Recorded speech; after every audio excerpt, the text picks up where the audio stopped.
तो देखो बच्चों, हमारा जो यूनिट चल रहा है और ये यूनिट है केमिकल बॉन्डिंग।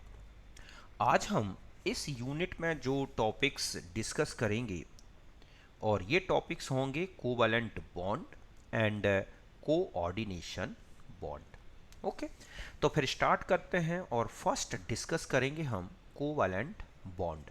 तो देखो बच्चों, कोवैलेंट बॉन्ड एक ऐसा केमिकल बॉन्ड है, एक ऐसा फोर्स है जो सेम एलिमेंट या फिर डिफरेंट एलिमेंट्स उनके एटम्स के बीच में इलेक्ट्रॉन की शेयरिंग से बनता है।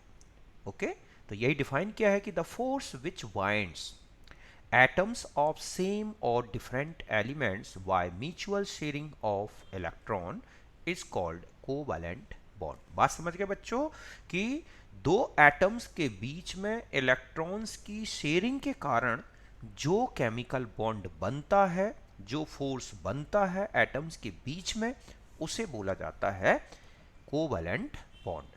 और ये जो शेयर्ड पेयर है, समझ गए बच्चों कि दोनों एटम्स ने जो इलेक्ट्रॉन शेयरिंग की है उससे जो इलेक्ट्रॉन पेयर बना उसे बोलते हैं shared electron pair, complete the octet of both atoms.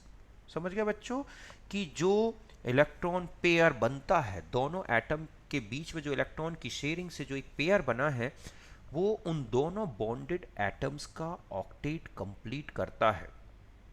और हम ये कह सकते हैं कि shared electron pair is the property of both atom, not an only one. कि ये जो शेयर्ड इलेक्ट्रॉन पेयर है किसी एक की प्रॉपर्टी नहीं होता, बल्कि वो दोनों की प्रॉपर्टी होता है, उस पर दोनों का बराबर अधिकार होता है। अब वो पेयरिंग जो है एक एक इलेक्ट्रॉन से हो सकती है, दो दो इलेक्ट्रॉन से हो सकती है, तीन तीन इलेक्ट्रॉन्स की हो सकती है, ये आगे अभी हम डिस्कस करेंगे। जैसे कि एग्जांपल समझते हैं, फॉर्मेशन ऑफ F2। तो देखो बच्चों, अगर हम हर एक F2 एटम में देखें, ये एक एटम है, ये एक एटम है ना, इसमें 7 इलेक्ट्रॉन है, इसमें भी 7 इलेक्ट्रॉन है, तो इनका ऑक्टेट इनकम्प्लीट है। अब ये इलेक्ट्रॉन ट्रांसफर तो नहीं कर सकते एक दूसरे में क्योंकि सेम इलेक्ट्रोनिगेटिविटी है, तो ये क्या करते हैं, दोनों आपस में मिले, इनके बीच में एक एक इलेक्ट्रॉन की शेयरिंग हो गई और ये बन गया शेयर्ड पेयर। ये शेयर्ड पेयर इस एटम के भी ऑक्टेट को कंप्लीट कर रहा है और इस एटम के ऑक्टेट को भी कंप्लीट कर रहा है। और ये जो मॉलिक्यूलर फॉर्म बना, ठीक है बच्चों, ये मॉलिक्यूल अब स्टेबल हो गया क्योंकि दोनों एटम का ऑक्टेट कंप्लीट हो गया। अब ये जो पेयर है वो किसी एक की प्रॉपर्टी नहीं है कि एक फ्लोरीन की, बल्कि वो दोनों की प्रॉपर्टी है और इसीलिए ये दोनों एटम एक दूसरे से बॉन्डेड रहते हैं इसी फोर्स के थ्रू, इस पेयर के थ्रू, और इसी को हम बोलते हैं क्या बच्चों, कोवैलेंट बॉन्ड। समझ गए ना। तो यही आगे लिखा है कि the shared electron pair which is responsible for the formation of bond is called bond pair of electron. समझ गए बच्चों कि इसे बॉन्ड पेयर भी कह सकते हैं, क्यों, क्योंकि ये इलेक्ट्रॉन की शेयरिंग से बना है और दोनों एटम को केमिकली बॉन्डेड रखता है, इसलिए इसको बोला जाता है, यही लिखा है कि shared electron pair which is responsible for the formation of bond is called bond pair. ठीक है, electron and valency electrons not involved in sharing are known as non-bonding lone pair या unshared pair of electron। और क्या होता है बच्चों कि बाकी जो इलेक्ट्रॉन्स बचे एटम में जिन्होंने बॉन्डिंग नहीं की और लेकिन वो वैलेंसी सेल में बचे हुए हैं, तो वो कहलाते हैं क्या, अनशेयर्ड पेयर, या हमें बोलते हैं लोन पेयर या नॉन बॉन्डिंग इलेक्ट्रॉन। अब जैसे हम फ्लोरीन मॉलिक्यूल में देखें तो हर एक फ्लोरीन में आप देख रहे हैं कि इस तरह से क्या बचे हैं, तीन पेयर बचे हैं, ये वाले जो बैलेंसी सेल में तो है लेकिन ये बॉन्डिंग नहीं कर रहे हैं, तो इनको हम बोलते हैं लोन पेयर, अनशेयर्ड पेयर या नॉन बॉन्डिंग इलेक्ट्रॉन। ठीक है, इन्हें हम नॉन बॉन्डिंग इलेक्ट्रॉन भी बोलते हैं। तो इस तरह से एक फ्लोरीन में तीन है, एक फ्लोरीन में तीन पेयर है, इस तरह से 6 इलेक्ट्रॉन ये 6 ये, और ये जो बीच में पेयर बना है जिसके कारण दोनों एटम बॉन्डेड हैं उसे बोलते हैं बॉन्ड पेयर ऑफ इलेक्ट्रॉन। तो अगर आपको अनशेयर्ड पेयर निकालना है, ठीक है, कि उसमें अनशेयर्ड इलेक्ट्रॉन्स कितने हैं, अनशेयर्ड पेयर नहीं बल्कि हम यहां कहेंगे कि इन्हें अनशेयर्ड इलेक्ट्रॉन। समझ गए बच्चों, कितने बचे। तो हमें क्या करना है, तो ये है, ठीक है, नंबर ऑफ अनशेयर्ड, समझ गए ना, इलेक्ट्रॉन्स। तो आप क्या करें कि जितने भी बैलेंसी इलेक्ट्रॉन हैं, जिस एटम के आप अनशेयर्ड इलेक्ट्रॉन्स निकाल रहे हैं, उसके सारे बैलेंसी इलेक्ट्रॉन्स लें और उसमें से नंबर ऑफ बॉन्ड्स को क्या कर दें बच्चों, माइनस कर दें। तो ये पता चल जाएगा कि उस एटम में, बैलेंसी सेल में कितने इलेक्ट्रॉन्स हैं जो अनशेयर्ड रहेंगे। और फिर अगर आपको लोन पेयर में चेंज करना है, अनशेयर्ड इलेक्ट्रॉन पेयर में चेंज करना है, तो अनशेयर्ड इलेक्ट्रॉन्स को 2 से डिवाइड कर दो तो पता चल जाएगा कि उसमें कितने लोन पेयर्स हैं। जैसे अमोनिया में देखें, अमोनिया में अनशेयर्ड इलेक्ट्रॉन निकालें तो देखो, नाइट्रोजन के, हमें नाइट्रोजन में देखना है, तो नाइट्रोजन के बैलेंस इलेक्ट्रॉन होते हैं 5 और इसमें 3 बॉन्ड्स जुड़े हुए हैं, सिग्मा बॉन्ड। तो टोटल बचे 2 इलेक्ट्रॉन, तो लोन पेयर हो गया 1। मींस अमोनिया में जो है नाइट्रोजन एक लोन पेयर रखता है। ऐसे, यहां तक बात क्लियर है। तो बॉन्डिंग इलेक्ट्रॉन मींस जो कि शेयरिंग से बना हुआ है पेयर, जो दोनों एटम को बॉन्डेड करके रखता है, उसको बोलते हैं केमिकल बॉन्ड। और उसमें जो इलेक्ट्रॉन्स हैं उसको बोलेंगे बॉन्ड पेयर ऑफ इलेक्ट्रॉन। ऐसे बैलेंस इलेक्ट्रॉन्स जो एटम के बैलेंसी सेल में तो हैं लेकिन बॉन्डिंग नहीं कर रहे हैं, उनको बोलते हैं non bonding electron, lone pair. ये कैसे निकालें, तो पहले अनशेयर्ड इलेक्ट्रॉन निकालें, बैलेंस इलेक्ट्रॉन में से नंबर ऑफ बॉन्ड्स माइनस कर दें जितने जुड़े हुए दिख रहे हैं उससे, एटम से, फिर लोन पेयर में चेंज कर दें। जैसे आपने अमोनिया में देखा, 5 बैलेंस इलेक्ट्रॉन्स थे, 3 इसके पास बॉन्ड्स हैं, 2 अनशेयर्ड इलेक्ट्रॉन निकले, तो लोन पेयर हो गया 1। तो अमोनिया के नाइट्रोजन में 1 लोन पेयर होता है। अब आते हैं मल्टीपल बॉन्ड्स। तो देखो बच्चों, मल्टीपल बॉन्ड्स क्या कहलाते हैं कि दो एटम्स के बीच में जो शेयरिंग होती है, वो शेयरिंग किस तरह से है। अगर दो एटम एक एक इलेक्ट्रॉन की शेयरिंग करेंगे तो जो केमिकल बॉन्ड बनेगा उसे बोला जाता है सिंगल बॉन्ड। दो दो इलेक्ट्रॉन्स की शेयरिंग होगी तो डबल बॉन्ड, और तीन तीन इलेक्ट्रॉन की शेयरिंग होगी तो बनेगा ट्रिपल बॉन्ड। तो यही लिखा है, पहला है मल्टीपल बॉन्ड्स में सिंगल बॉन्ड। तो इसमें होती है sharing of one electron of, ठीक है, बोथ एटम्स। समझ गए बच्चों कि दोनों एटम के बीच में एक एक इलेक्ट्रॉन की शेयरिंग होगी। जैसे क्लोरीन है, फ्लोरीन है, हाइड्रोजन है, ठीक है, ये जो मॉलिक्यूल्स होते हैं, ठीक है, इनमें अगर आप देखो, जैसे 2 क्लोरीन जुड़ रहे हैं तो ये इनके पास 7 इलेक्ट्रॉन है, इस क्लोरीन के पास भी 7 है, दोनों ने एक एक इलेक्ट्रॉन की शेयरिंग की और इस तरह से ये सिंगल बॉन्ड बन गया दोनों क्लोरीन के बीच में। ऐसे हाइड्रोजन में और भी मॉलिक्यूल्स मिलेंगे आपको। फिर आता है डबल बॉन्ड। तो डबल बॉन्ड मतलब क्या हुआ बच्चों, कि दोनों एटम्स के बीच में कितने इलेक्ट्रॉन्स की शेयरिंग होगी, कितने कितने, दो दो इलेक्ट्रॉन, टू इलेक्ट्रॉन्स की शेयरिंग होती है और इससे बनता है डबल बॉन्ड। जैसे फॉर्मेशन ऑफ ऑक्सीजन मॉलिक्यूल, ठीक है। तो जब ऑक्सीजन मॉलिक्यूल बनता है तो दोनों ऑक्सीजन एटम्स, देखो इनके पास 6 इलेक्ट्रॉन है, इनको ऑक्टेट कंप्लीट करना है तो 2 चाहिए, तो 2 इसने शेयरिंग कर ली, 2 इसने, टोटल मिला के अब आप देख रहे हैं कि यहाँ भी 8 इलेक्ट्रॉन हो गए, यहाँ भी 8 इलेक्ट्रॉन हो गए, और दोनों एटम्स के बीच में एक डबल बॉन्ड बन गया। ये जो डबल बॉन्ड इलेक्ट्रॉन पेयर है, ये दोनों की प्रॉपर्टी है, दोनों के ऑक्टेट को कंप्लीट कर रहा है, ठीक है। फिर हम आ जाते हैं ट्रिपल बॉन्ड। इसमें शेयरिंग कितने की होगी बच्चों, शेयरिंग ऑफ 3 इलेक्ट्रॉन्स बिटवीन, ठीक है, बोथ एटम्स, इस तरह से। जैसे फॉर्मेशन ऑफ नाइट्रोजन मॉलिक्यूल, तो 2 नाइट्रोजन एटम्स के पास, तो एक नाइट्रोजन में 5 है, इन्हें 3 इलेक्ट्रॉन्स चाहिए है ऑक्टेट कंप्लीट करने के लिए, तो दोनों नाइट्रोजन एटम 3 इलेक्ट्रॉन की शेयरिंग की और इस तरह से ये जो बन गया, ठीक है, शेयर्ड इलेक्ट्रॉन पेयर जो 3 बन रहे हैं वो दोनों का ऑक्टेट कंप्लीट कर रहे हैं और दोनों एटम के बीच में क्या बन गया बच्चों, ट्रिपल बॉन्ड। तो इस तरह से शेयरिंग के बेस पर जो बॉन्ड है, ठीक है, वो कितने हो सकते हैं, सिंगल, डबल एंड ट्रिपल। तो हमें यहीं तक ही 3 मेन बॉन्ड पढ़ने हैं, बाकी और कितनी शेयरिंग हो सकती है, कितने बॉन्ड्स हो सकते हैं, इससे हमें कोई लेना देना नहीं है, बस single bond, double bond and triple bond. इसी तरह से ये तो हुए on the basis of sharing. अब आता है कि टाइप्स ऑफ कोवेलेंट बॉन्ड ठीक है, अकॉर्डिंग टू इलेक्ट्रोनेगेटिविटी, समझ गए बच्चों, ऑफ बोथ एटम्स। समझ गए बच्चों कि जो दो एटम बॉन्डेड हैं उनकी इलेक्ट्रोनेगेटिविटी किस तरह से है, उनमें क्या डिफरेंस है इलेक्ट्रोनेगेटिविटीज में। इस बेस पर कोवैलेंट बॉन्ड को दो पार्ट में बांटा गया है, एक होता है नॉन पोलर कोवैलेंट बॉन्ड और एक होगा पोलर कोवैलेंट बॉन्ड। तो देखो बच्चों, non polar covalent bond means covalent bond formed between atoms of same elements, ठीक है, ये है, और एटम्स ऑफ सेम इलेक्ट्रोनेगेटिव, ठीक है, या atoms of same electronegative elements, कि दोनों एलिमेंट्स जो हैं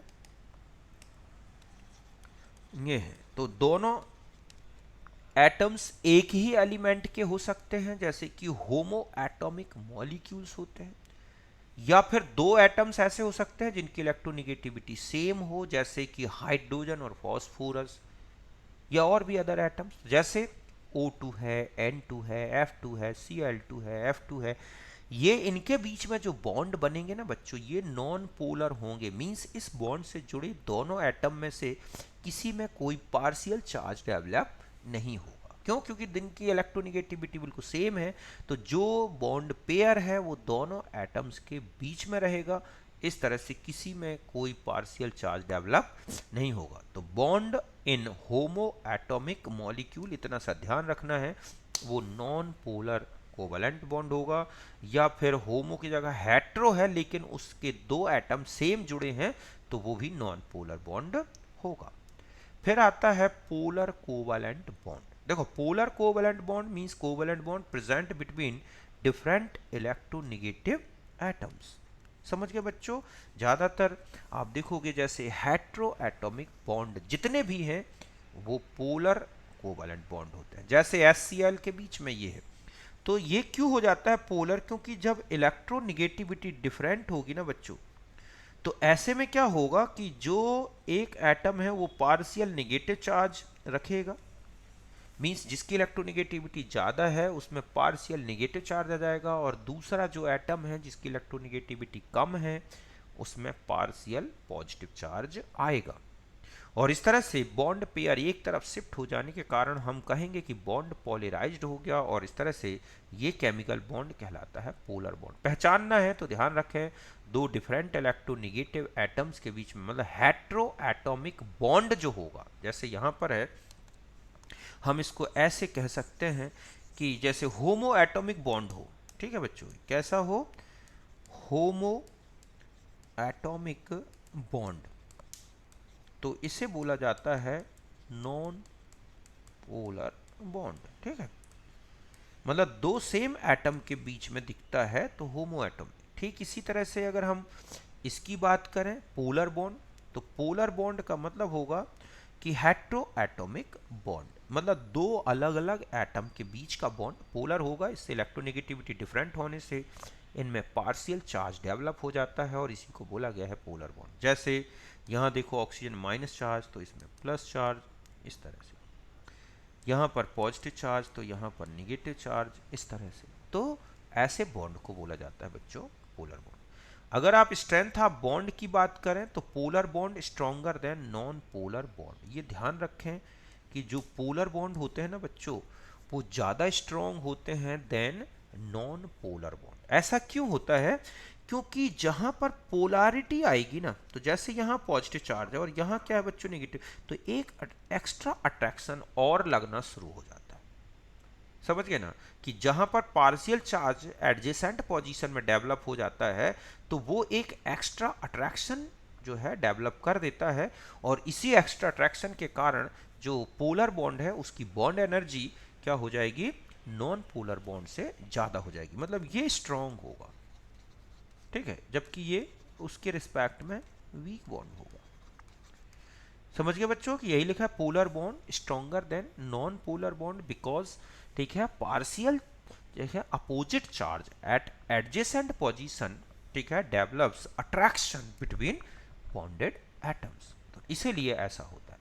H2O2 में कहा जाए कि पोलर कहाँ दिख रहा है, नॉन पोलर, तो दो ऑक्सीजन के बीच में नॉन पोलर बॉन्ड है बच्चों, जबकि OH के बीच में क्या है बच्चों, पोलर बॉन्ड। तो यहां तक बात समझ गए, पोलर और नॉन पोलर। अब देखो, अब हम आ जाते हैं कुछ कैरेक्टरिस्टिक्स ऑफ कोवैलेंट, ठीक है, कंपाउंड्स। जैसे हमने आयनिक कंपाउंड्स के कैरेक्टरिस्टिक्स देखे थे, ठीक इसी तरह से कुछ इंपॉर्टेंट कैरेक्टरिस्टिक्स मैं यहाँ लिखे दे रहा हूँ, क्योंकि बच्चों जो एसर्शन रीजन वाले क्वेश्चन आते हैं ना, वो ऐसे ही थ्योरेटिकल पार्ट से बना दिए जाते हैं, जहाँ पर थोड़ा सा भी कंफ्यूजन तो गलत। तो आपको थ्योरेटिकल पार्ट पे भी उतना ही ध्यान देना है जितना बाकी पार्ट पे ध्यान देते हो। तो जैसे सबसे पहला है फिजिकल स्टेट, तो कोवैलेंट जो कंपाउंड्स होते हैं, कोवैलेंट कंपाउंड्स, समझ गए बच्चों, जनरली वो एग्जिस्ट इन होते हैं लिक्विड और gaseous state eight normal temperature, और अगर वो सॉलिड होंगे तो वैक्सी सॉलिड। और ऐसा इसलिए होता है क्योंकि इनके बीच में weak van der Waal force, due to weak van der Waal forces, ठीक है, एग्जिस्ट बिटवीन मॉलिक्यूल। ठीक है बच्चों, कि जनरली ये या तो लिक्विड में मिलते हैं या गैस। जितने भी लिक्विड और गैस हैं वो तो 100% ही क्या है बच्चों, कोवैलेंट हैं। अगर कोई सॉलिड दिखता है, अगर वो वैक्सी टाइप का दिख रहा है, तो वो एक फिजिकल कंपाउंड होगा, सॉरी एक कोवैलेंट कंपाउंड होगा। यहां तक बात समझ गए। फिर आता है सॉल्युबिलिटी, तो soluble in non polar solvent like as organic solvents जो होते हैं, ये उनमें डिसॉल्व होते हैं, समझ गए ना, जैसे बेंजीन, कार्बन टेट्राक्लोराइड, ईथर, ठीक है, इनमें सॉल्युबल हैं बट इनसॉल्युबल इन वाटर। क्योंकि लाइक डिसॉल्व लाइक की थ्योरी लगती है, तो इनमें ज़्यादातर कोवैलेंट नेचर है, तो इनको कोवैलेंट सॉल्वेंट चाहिए, और वो आयनिक थे तो आयनिक सॉल्वेंट, पोलर सॉल्वेंट चाहिए था, तो ये soluble in non polar solvent. फिर आता है कंडक्टिविटी के बारे में, तो they are bad conductor of electricity due to absence of ions and electrons. ध्यान रखें, प्योर कोवैलेंट कंपाउंड्स जो होते हैं उनमें किसी भी प्रकार का इलेक्ट्रिकल कंडक्शन नहीं हो सकता है। क्यों नहीं हो सकता बच्चों, क्योंकि उनमें कोई फ्री इलेक्ट्रॉन्स नहीं होते और ना ही इनमें कोई आइंस बनते। हाँ, कुछ पोलर एसिड्स हैं जैसे कि प्रोटोनिक एसिड में HCl, H2SO4 या इस तरह के, जिन्हें वाटर में रखने से वो आइंस में ब्रेक हो जाते हैं और फिर वो शुष्क कर सकते हैं electrical conductivity. But other pure compounds जो है अपनी प्योर स्टेट में कोवैलेंट कंपाउंड इलेक्ट्रिकल इंसुलेटर होते हैं। फिर आता है स्पेस आइसोमेरिज्म, तो covalent bond is directional in nature. आप देखते हैं कि कोवैलेंट बॉन्ड किसी न किसी पर्टिकुलर डायरेक्शन में बनेगा, क्योंकि जिस डायरेक्शन में ऑर्बिटल्स होंगी उसी डायरेक्शन में ओवरलैपिंग होगी, और इस तरह से क्या बनेंगे, ये एक प्रकार के डायरेक्शनल बॉन्ड। और जब डायरेक्शनल बॉन्ड बनते हैं तो हम जानते हैं कि ऐसे कंपाउंड आइसोमेरिज्म शो करते हैं। आप देख लो ऑर्गेनिक केमिस्ट्री में बहुत सारे आइसोमेरिज्म हैं, चाहे वो कॉन्फिग्रेशनल हो चाहे कॉन्फर्मेशनल हो, ठीक है, सब में आप देखोगे ऑर्गेनिक कंपाउंड ही मेनली शो करते हैं स्पेस आइसोमेरिज्म। तो ध्यान रखें कि इनमें स्पेस आइसोमेरिज्म मिलती है क्योंकि कोवैलेंट बॉन्ड एक डायरेक्शनल नेचर शो करता है। तो हम बॉन्ड की पोजीशन बदल के अलग अलग कंपाउंड्स एक ही कॉम्पोजिशन से बना सकते हैं। ओके, रही बात मेल्टिंग बॉइलिंग पॉइंट की, तो इनके melting boiling point relatively low होते हैं क्योंकि इनके मॉलिक्यूल्स के बीच में वीक फोर्सेस होते हैं, इसलिए बहुत जल्दी एक दूसरे से अलग हो जाते हैं। इनमें जो फोर्सेस लगते हैं, डाइपोल डाइपोल अट्रैक्शन है, डाइपोल इंड्यूस्ड अट्रैक्शन है, हाइड्रोजन बॉन्डिंग है। तो इस तरह से ये जो फोर्सेस हैं, ये जो बॉन्डिंग है, ये केमिकल बॉन्डिंग से वीक होती है, और यही रीजन है कि इनके मेल्टिंग बॉइलिंग पॉइंट काफ़ी कम होते हैं। तो ये कुछ प्रॉपर्टीज़ हैं कोवैलेंट कंपाउंड्स की। ठीक है बच्चों, फिर आते हैं, नेक्स्ट आता है coordination bond, semi polar bond, dative bond, ये सब इसी के नेम है। डेटिव संप्रादन बॉन्ड मतलब एक ने अपना पेयर प्रदान करके बॉन्ड बनाया।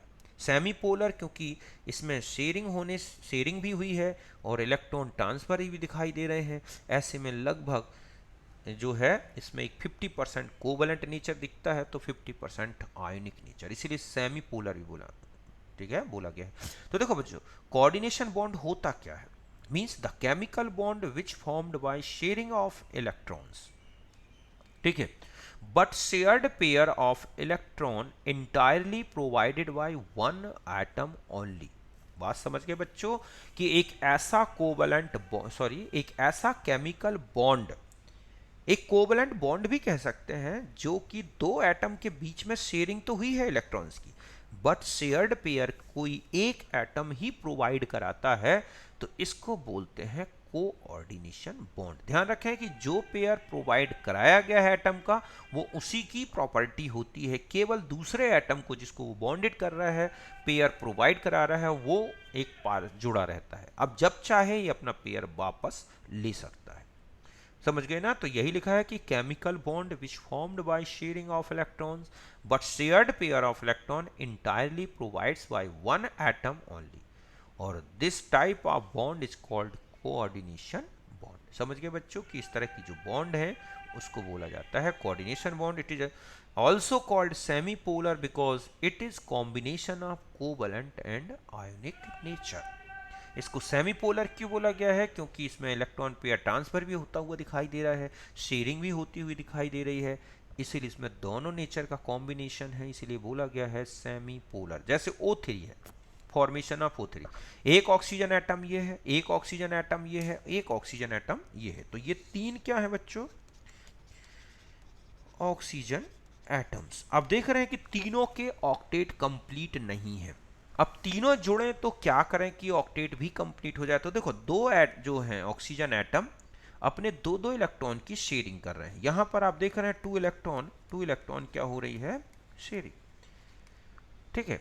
अब ये जो ऑक्सीजन है, अब जब तीसरे ऑक्सीजन को जोड़ता है तो ये शेयरिंग नहीं करेगा दो दो इलेक्ट्रॉन की या एक एक की, क्योंकि इसका ऑक्टेट गड़बड़ आ जाएगा। तो ऐसे में ये क्या करता है कि पूरा अपना पेयर उठा के और दूसरे ऑक्सीजन को दे देता है।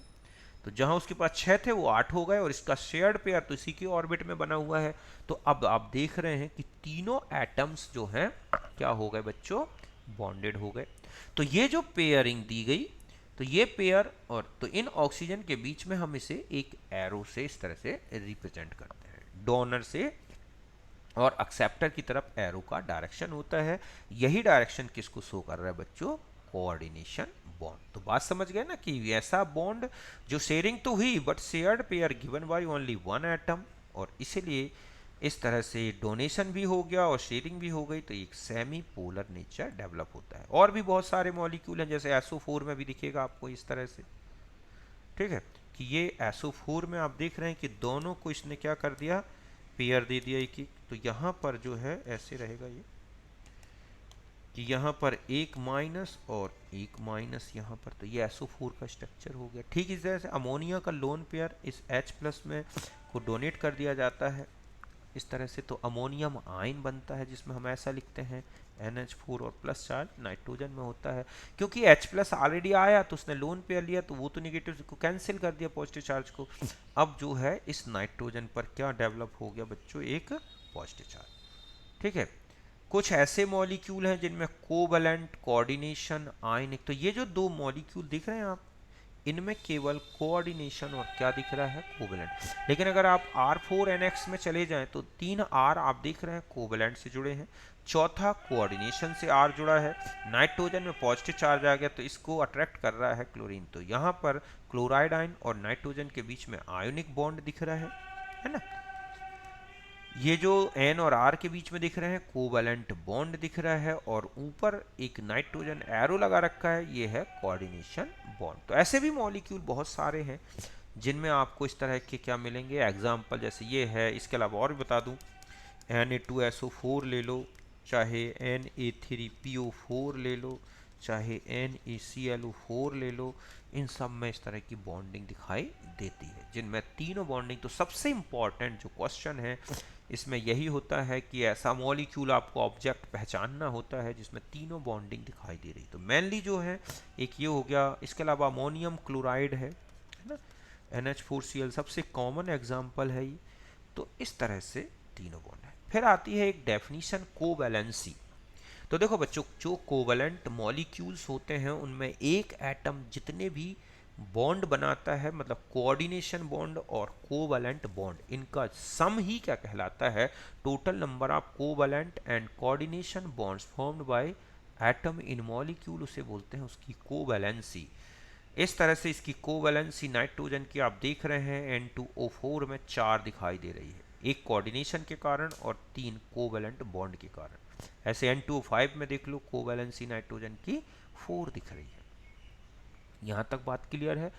तो ये था हमारा कोवैलेंसी के बारे में। अब आता है बच्चों आयनिक नेचर इन कोवैलेंट बॉन्ड, कि जो कोवैलेंट बॉन्ड होता है वो 100% तभी कोवैलेंट नेचर रखेगा जब दोनों एटम्स बिल्कुल सेम इलेक्ट्रोनेगेटिव हो, मींस एक ही एलिमेंट के एटम्स हो। लेकिन अगर इन दोनों बॉन्डेड एटम्स की इलेक्ट्रोनेगेटिविटी में किसी भी प्रकार का डिफरेंस आता है तो हम जानते हैं कि कोवैलेंट बॉन्ड क्या हो जाएगा बच्चों, पोलर। इसी पोलर नेचर को हम आयनिक नेचर के फॉर्म में रिप्रेजेंट कर रहे हैं। तो यही लिखा है कि if covalent bond formed between two different electronegative atoms then less electronegative atom acquires partial positive charge and more electronegative atom acquires partial negative charge। समझ गए ना। और such chemical bond is called polar covalent bond, means bond where partial ionic and partial covalent nature. तो इसी को बोला गया है ionic nature in covalent bond, कि जब आप देख रहे हैं कि जो पोलर बॉन्ड होता है उसमें पार्शियल चार्ज डेवलप हो जाता है, पॉजिटिव चार्ज किस में डेवलप होता है बच्चों, लेस इलेक्ट्रोनेगेटिव में, और partial negative charge more electronegative atom में, और इस तरह से बॉन्ड पोलर होता है। इसी को बोला गया है आयनिक नेचर। अगर हमें किसी मॉलिक्यूल में परसेंटेज आयनिक नेचर निकालना है पर्टिकुलर बॉन्ड का, तो ये फॉर्मूला लगता है 16xa minus x B plus 3.4, ठीक है, एक्स ए माइनस एक्स बी का स्क्वायर। यहाँ पर जो एक्स ए है इसको बोलते हैं लार्ज वैल्यू ऑफ इलेक्ट्रोनेगेटिविटी, मतलब मोर इलेक्ट्रोनेगेटिव एटम की इलेक्ट्रोनेगेटिविटी रखना है बच्चों, और ये है X B small value of electronegativity. ठीक है, तो इस तरह से आप इस वैल्यू को रख के एक्स ए और एक्स बी में ये देखा गया कि अगर ये डिफरेंस एक्स ए और एक्स बी का 0 का है तो 100% क्या होगा, कोवैलेंट नेचर। 0.2 का डिफरेंस है तो लगभग 1% होगा, 0.4 का है तो 3, 0.8 का है तो 12, 1.0 का है तो 18, 1.2 का है 25, 1.8 का है 47, और 2 ठीक है 4 का डिफरेंस दिखता है तो लगभग 68% आयनिक कैरेक्टर आ जाएगा। तो इसका 100 माइनस करते जाओ तो ये कोवैलेंट नेचर आ जाएगा। तो देख रहे हैं आप कि ये है आयनिक नेचर, कि यहाँ पर आपने देखा कि अगर इलेक्ट्रोनेगेटिविटी का डिफरेंस 0.2 का है तो आयनिक नेचर 1% है, तो कोवैलेंट नेचर 99% होगा। इस तरह से हमें कोवैलेंट नेचर को कैलकुलेट करना है या आयनिक नेचर को, तो इस फॉर्मूले से पहले आयनिक नेचर निकाल लो और जितना आयनिक नेचर आ रहा है उसमें से 100 में से उसको माइनस कर दोगे तो कोवैलेंट कैरेक्टर बता सकते हो। तो इस तरह से आपने देखा जितना ज़्यादा इलेक्ट्रोनेगेटिविटी का डिफरेंस बॉन्ड उतना ही ज़्यादा पोलर मींस आयनिक नेचर का होगा। अब ये क्वेश्चन है कि calculate ionic character of HCl, XH 2.1 है और HCl 3.1 है। तो अगर हम आयनिक कैरेक्टर निकालें इस फॉर्मूले से तो लगभग 19.4% आता है, जो लगभग एक्सपेरिमेंटल वैल्यू के आसपास का है। एक एक्चुअल में इस डिफरेंस के कारण जो HCl में कैरेक्टर आता है HCl का लगभग 16.9 के आसपास का आता है, और यहाँ पर लगभग वही तो आसपास की वैल्यू। ऐसे CSF का निकाल सकते हो जो लगभग 91% तक आ सकता है। इससे ज़्यादा आयनिक नेचर नहीं आ सकता बच्चों। क्यों नहीं आ सकता, क्योंकि इससे ज़्यादा डिफरेंस इलेक्ट्रोनेगेटिविटी का आपको कहीं दिखाई नहीं देगा। तो इसका मतलब है कि कोई भी कोवैलेंट बॉन्ड 100% आयोनिक नहीं हो सकता है। अगर वो 100% आयनिक होगा तो आयनिक ही कहलाएगा, फिर वो कोवैलेंट क्यों कहलाएगा। ठीक है, तो यहाँ तक बात क्लियर है अच्छी तरह से। फिर हम आते हैं covalent character in ionic compound. अब उल्टा भी है बच्चों, ठीक है, कि जो आयनिक कंपाउंड्स होते हैं उनमें भी कोवैलेंट कैरेक्टर डेवलप हो सकता है, और जो कोवैलेंट कंपाउंड थे उनमें आयनिक कैरेक्टर डेवलप हो सकता है। तो इसी से रिलेटेड है एक रूल जिसे बोलते हैं फाजान्स रूल। बहुत ही इंपॉर्टेंट है बच्चों, इसके क्वेश्चन हैं। हमें covalent nature ionic nature, melting point, boiling point, solubility, thermal stability, अगर इनको कंपाउंड्स में डिसाइड करना है तो ये फाजान्स रूल बहुत ही इंपॉर्टेंट रूल करता है। कैसे?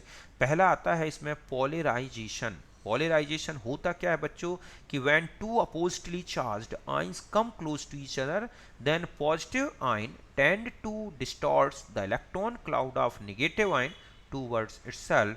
ठीक है, तो इसी को बोला गया है क्या बच्चों? पोलराइजेशन की। जब दो अपोजिट चार्ज प्लस और माइनस एक दूसरे के पास आते हैं तो पॉजिटिव चार्ज की ये टेंडेंसी होती है कि वो निगेटिव आयन के इलेक्ट्रॉन क्लाउड को डिस्टॉर्ट कर देता है, मींस अपनी ओर अट्रैक्ट करके उसको विकृत बढ़ा बिगाड़ देता है उसके क्लाउड की सिमेट्री को।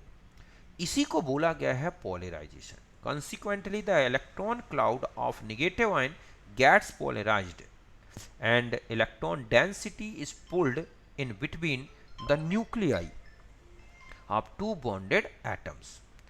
Thus, electron sharing takes place, which develops covalent nature between ions. It is called polarization. बात समझ गए बच्चों कि दो अपोजिट आयन एक दूसरे के पास आए, उनके क्लाउड एक दूसरे को अट्रैक्ट करते हैं, मतलब कैटाइन एनाइन के क्लाउड को अपनी ओर अट्रैक्ट करता है, और ऐसे में दोनों के क्लाउड जो हैं इस तरह से एनाइन की इलेक्ट्रॉन क्लाउड डेंसिटी जो है वो क्लाउड कैटाइन की तरफ शिफ्ट होती है, और एक स्थिति ये आती है कि दोनों के क्लाउड मिल जाते हैं और यहाँ पर शेयरिंग हो जाती है इलेक्ट्रॉन की, और इससे मॉलिक्यूल में कोवेलेंट कैरेक्टर डेवलप हो जाता है।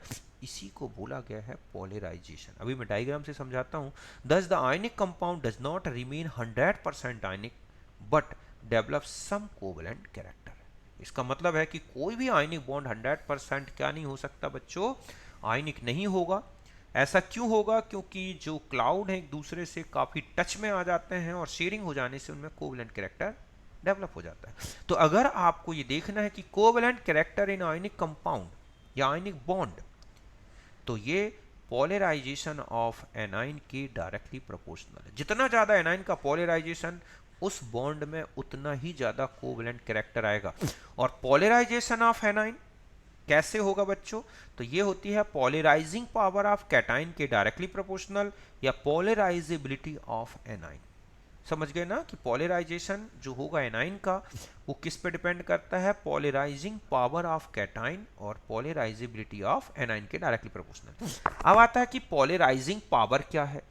तो देखो, कैटाइन जो होता है उसकी साइज छोटी होती है और वो एनाइन के क्लाउड को अपनी तरफ अट्रैक्ट करता है, तो इसी अट्रैक्शन पावर को बोला गया है बच्चों कैटाइन का polarizing power. The power of cation to cause distortion in electron cloud of negative ion means tendency of cation to get polarized anion is called polarizing power.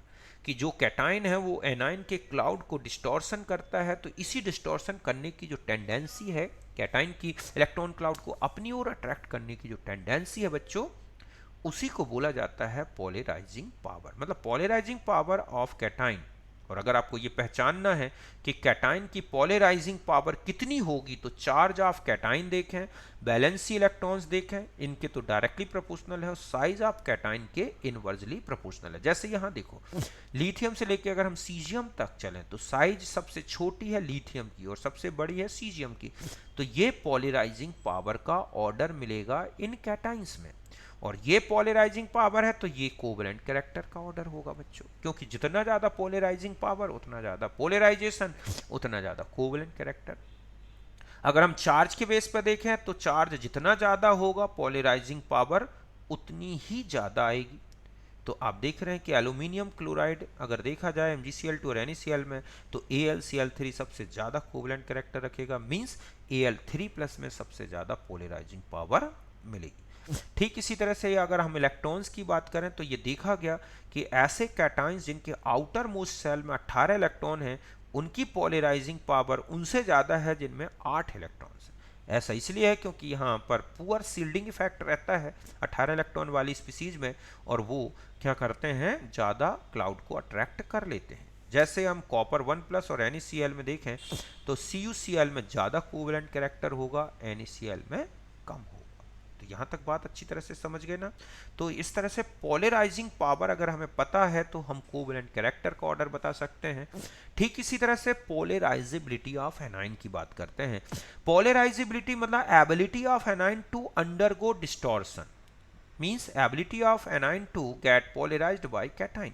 एक ऐसी प्रॉपर्टी एनाइन की जिसके थ्रू वो polarised हो जाता है, means उसमें polarisation हो जाता है, उसमें इलेक्ट्रॉन क्लाउड में डिस्टॉर्शन हो जाता है। तो यही लिखा है the ability of anion to undergo distortion, means ability of anion to get distorted by cation, उसे हम बोलते हैं पोलराइजेबिलिटी ऑफ एनाइन।